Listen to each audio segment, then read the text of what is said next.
And good morning, good afternoon, good evening, whenever you're watching or listening to this information. This is your show, Líderes del Futuro. My name is Rafael Vasquez, and today I have the privilege and opportunity to have immigration attorney, Maureen McSorley. And Maureen, first, thank you for taking the time and being with me today. Thank you, Rafael. Nice And to then, see you. yes, and you have about close to possibly 30 years of experience as an immigration attorney. And it wasn't until recently that I have heard about something called the Special Immigrant Juvenile Status Visa. Can you tell us what it is and what is not? Yes, the special immigrant juvenile status is for children. It's actually a young adult also, up to the age of 21. If you are under the age of 21 and single, you might be able to qualify for this special immigrant juvenile status if you can prove that you were abused, neglected, or abandoned by at least one parent, and you are not able to reunify with that one parent.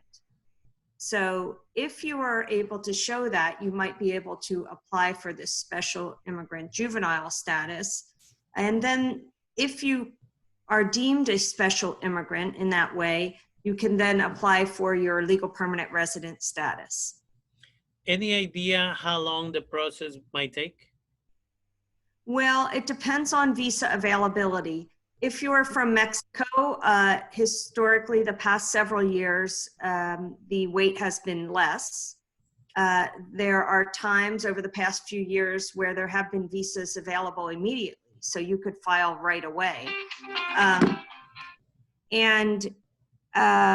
If you are from Central America, it is currently about a 3 to 4 year wait, I would say. And so how do people go about applying for this visa? Let's say they determine that maybe, for example, I have a case of a kid whose mother migrated to the United States because the father was physically abusive of the mom and the child. And so they've been living in California for about 12 years now. The child was 2, he's 14 now. Would they have any possibility of applying for the child since they had to migrate as a result of fear of violence from their spouse? Yes. The first question would be, was the mother married to the father? Depending on the answer to that mandates how we're going to get through the case. So if the couple was married, then we need to see if they need to get a divorce, or if they're already divorced from Mexico, the proceeding would be different than if they aren't divorced. So there are some questions to figure out what type of case it will be. In that type of case, were they married? They were married. Are they already divorced, or? No, she just literally fled to the United States because he was an alcoholic and abusive. And again, she was afraid of what might happen to her and her child. So she migrated to California, and she's been living in the country now for 12 years. Well, for example, she might be able to file for divorce here in Sonoma County, or if she lives in Sonoma County, she would be able to file for divorce here from him, perhaps. And then once those proceedings are started in the family law court, it is there that we can go and ask for our special immigrant juvenile status order. So first of all, we have to figure out what type of proceeding do we have. Is it a family law proceeding? Is it a probate proceeding? So that's where the attorney will figure out what kind of a case it would be. You can get these special immigrant juvenile status orders in any type proceeding where the court has jurisdiction or authority over the child's well-being. So if the court is in a position to make an order regarding the care and custody of that child, you can go into that proceeding and get these orders. So that's where the attorney has to initially figure out, is it a Uniform Parentage Act? So that would be in a case where perhaps the parents were not married. So you would go in and figure out, then you file to prove that one of the individuals is the mother or father of the child. So you start your action. It's either a divorce proceeding or a Uniform Parentage Act or whatever. And then once you get that family law or probate proceeding started, then you can ask for your orders. In that proceeding, you would then file another motion to show, yes, indeed, this child was abused, abandoned, or neglected by one parent. In your hypothetical, it sounds as if they were abandoned by the father, number one, because he has not had contact with them for 12 years. And one of the elements to prove abandonment is if there has been failure to support the child financially. So generally, if there's a year where there has been no child support paid for that child, that in and of itself would be an abandonment. So theoretically. So if a parent fails to provide for that child, that could be deemed an abandonment. If one parent has died, that is deemed an abandonment. So again, and then if the abuse that you talked about in Mexico, that would be very relevant. If the abuse occurred toward the mother or the child, even if it were just toward the mother, the court will consider that in terms of whether the child was abused.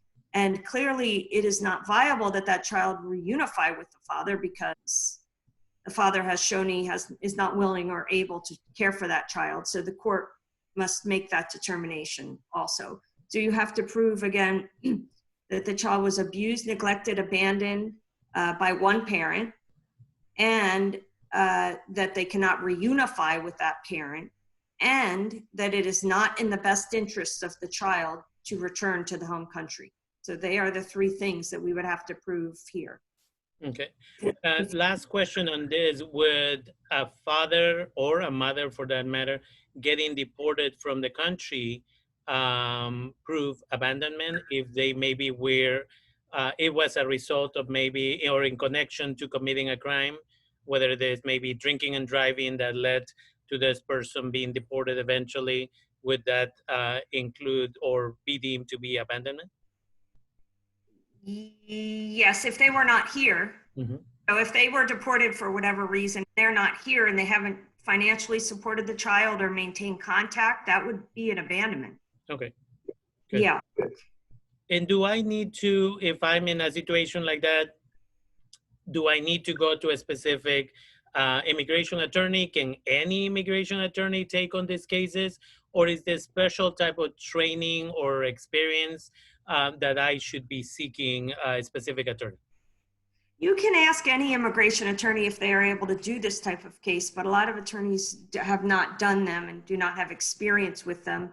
I will provide you with a list of nonprofits that have attorneys that specialize in this special immigrant juvenile status issue.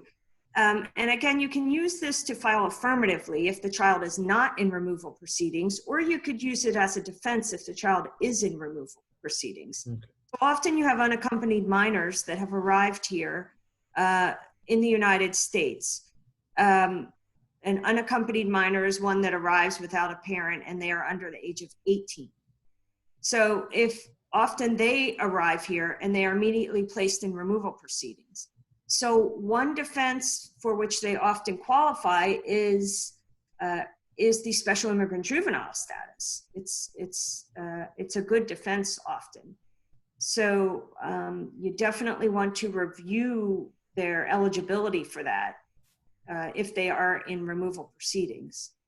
Often abuse has occurred to the children in their home country. They're often made to work at young ages. I have one now where he was made to work at age 8 and he was not allowed to go to school.